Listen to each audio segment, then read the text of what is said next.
No, I just wanted to extend an invitation to you, Madam Secretary, to come out to my district to visit the Spokane border sector as well as the Orville station and also inland Washington. But we have a Coast Guard navigation team in Kennewick. So Fantastic. as sharing border states, it would be a good thing for you to see.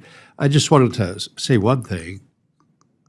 The recent skinny budget proposed notable cuts to CISA, as you've heard many of my colleagues mention several times.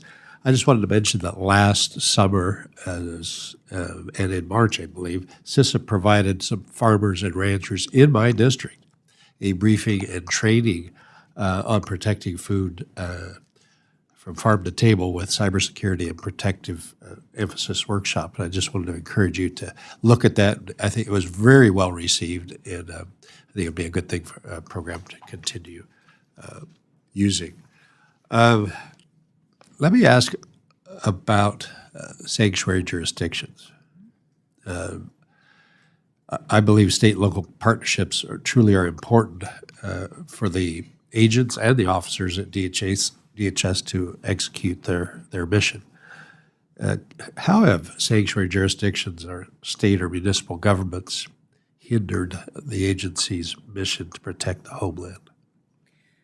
Well, I would say every day it is thwarting our efforts to be able to go out and help make our communities safe and secure. There have been times where we've gone out and targeted bad actors and criminals in communities that are guilty of rape, murder, violence, domestic abuse, drug trafficking, human trafficking.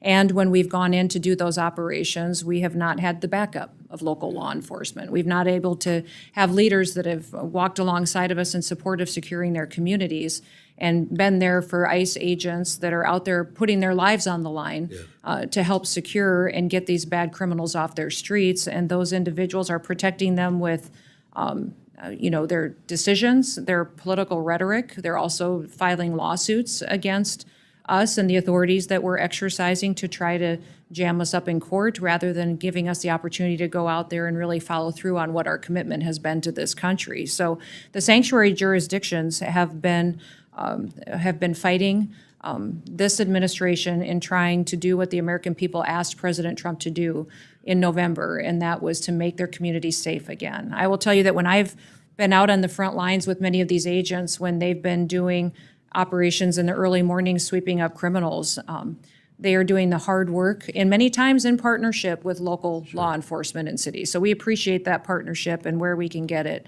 In sanctuary cities, it becomes much more of an operation that has to have more people.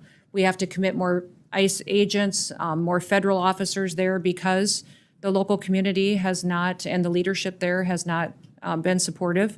And then also, I would say it makes it more dangerous. We have seen violence against our ICE officers go up over 300%.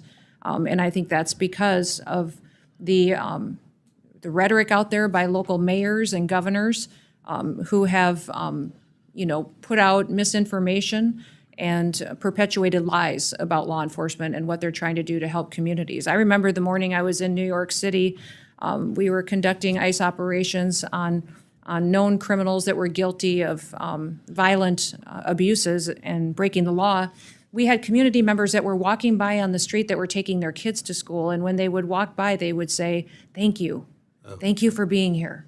Yet their leadership was not there to support and back up our operations. So I would ask people in these communities to challenge their mayors, challenge their governors to come to the table and to help us, because I don't know of anybody who wanted to raise their kids in a community that was filled with criminals, where it wasn't safe to go out at night and where they couldn't walk their kids to school and not have to worry about if they were going to get there safely. Thank you.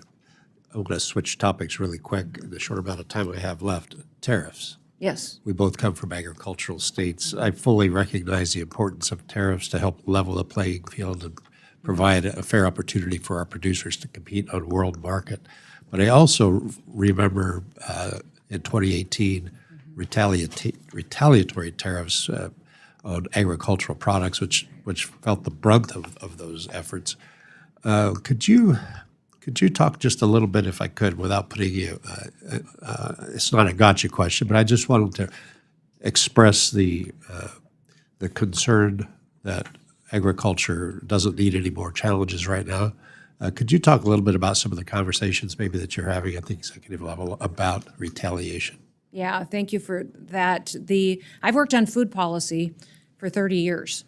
So I not only am a farmer and a rancher, but I immediately started working on state and federal programs, and I recognized that our food policy in this country is a national security issue.